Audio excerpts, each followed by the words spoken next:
Every 39 seconds, a cyber attack hits somewhere in the world.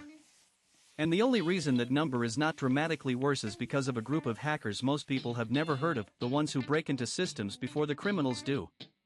Welcome to CyberShield Daily. In the next 10 minutes, you are going to discover exactly how ethical hacking works, what white hat hackers actually do on the job, and why some of the most dangerous people on the internet are also the ones keeping your bank account, your medical records, and your personal data safe. There is also one truth about this profession that the cybersecurity industry rarely advertises, and it completely changes how you think about digital security. To understand ethical hacking, you have to go back to where modern computing began. In the 1960s and 1970s, the term hacker did not mean criminal. At MIT and Stanford, hackers were the smartest programmers in the room, people who pushed systems beyond their intended limits just to see what was possible. The original hacker ethic was about exploration, curiosity, and mastery. It had nothing to do with theft. That began to shift in the 1980s. As personal computers spread into homes and businesses, a new generation of technically skilled individuals discovered they could access systems remotely. Some were curious. Some were malicious. The media mostly covered the malicious ones, and the word hacker took on the dark connotation it carries today. But the original spirit never disappeared. It just found a new home inside corporations, government agencies, and security firms.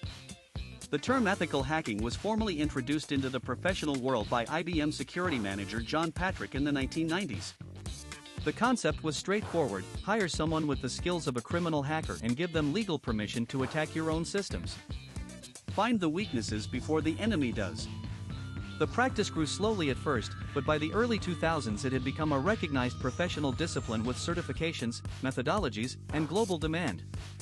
Today, ethical hacking is a multi-billion-dollar industry.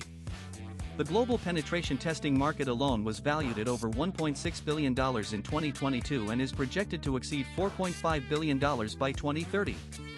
Companies like Google, Microsoft, and the United States Department of Defense run formal bug bounty programs, paying independent ethical hackers real money to find and report vulnerabilities. Google's Vulnerability Reward Program has paid out over $50 million since its launch in 2010. The Pentagon's Hack the Pentagon program, launched in 2016, was the first bug bounty initiative in the history of the United States federal government. But here is what nobody talks about: the job is not what most people imagine. It is not a lone genius in a dark room typing furiously while green code scrolls down a screen. Real ethical hacking is methodical, deeply technical, and often surprisingly slow. It is more like being a detective than a movie villain. The formal process follows a structured methodology. The first phase is reconnaissance, where the ethical hacker gathers as much information about the target as possible without directly interacting with it. This is called passive reconnaissance, and it involves analyzing public records, social media profiles, domain registration data, and employee information. The goal is to map the surface area of the attack. Good hackers spend more time in this phase than in any other because the more you know, the more precisely you can strike. The second phase is scanning and enumeration.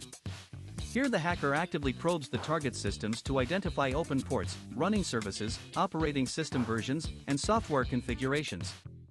Tools like MAP, Nessus, and Shodan are commonly used. This phase reveals the specific doors and windows of the digital building they are trying to enter. Phase 3 is gaining access. This is where most people's imagination takes over and where reality is often more subtle. Exploitation is not always about writing complex code from scratch. Many successful attacks leverage known vulnerabilities in outdated software, weak passwords, or misconfigured servers. The infamous 2017 Equifax breach, which exposed the personal data of 147 million Americans, was caused by a failure to patch a known Apache Struts vulnerability that had a fix available for months. A skilled ethical hacker running a proper penetration test would have caught it. Phase 4 is maintaining access, where the tester checks whether they could stay inside the system undetected over time. And Phase 5 is reporting, which many argue is the most critical step of all. A beautifully executed penetration test means nothing if the results are not clearly communicated to the people who can fix the problems. Every finding is documented, ranked by severity, and paired with specific remediation recommendations. There are several distinct roles within ethical hacking, and they are worth understanding separately. Penetration testers, often called pen testers, are hired to simulate specific types of attacks against defined targets within a defined time window. Red teams operate differently. They conduct long-term, open-ended simulations of sophisticated adversaries, often without the full knowledge of the internal security team. Blue teams are the defenders. And then there is the purple team concept, where red and blue work together simultaneously to both attack and improve defenses in real time. Certified Ethical Hacker, or CEH, is one of the most recognized credentials in the field, issued by the EC Council. The Offensive Security Certified Professional, known as OSCP, is considered more technically rigorous and is highly respected among practitioners. These certifications require candidates to demonstrate real-world skills, not just memorize textbook answers.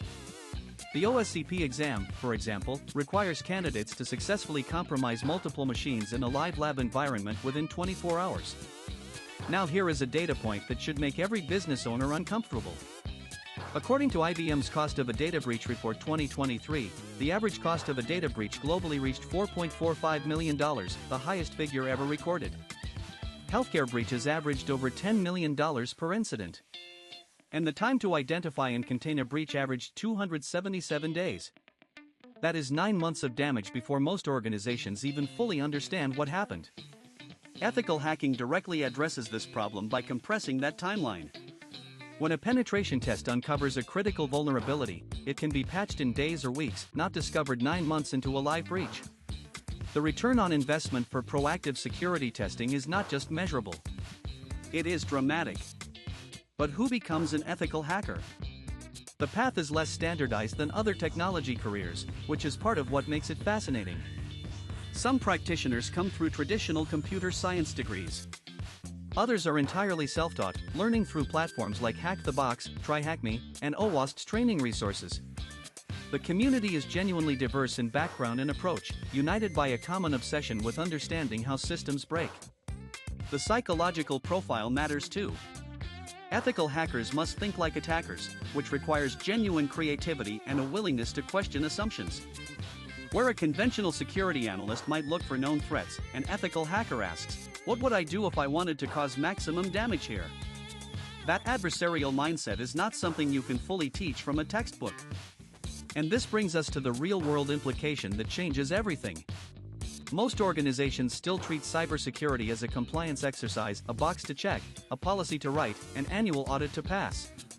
But the threat landscape does not respect compliance calendars. Attackers are persistent, adaptive, and creative. The only way to stay ahead of them is to build a security culture that is equally persistent, equally adaptive, and willing to hire people who think like the enemy.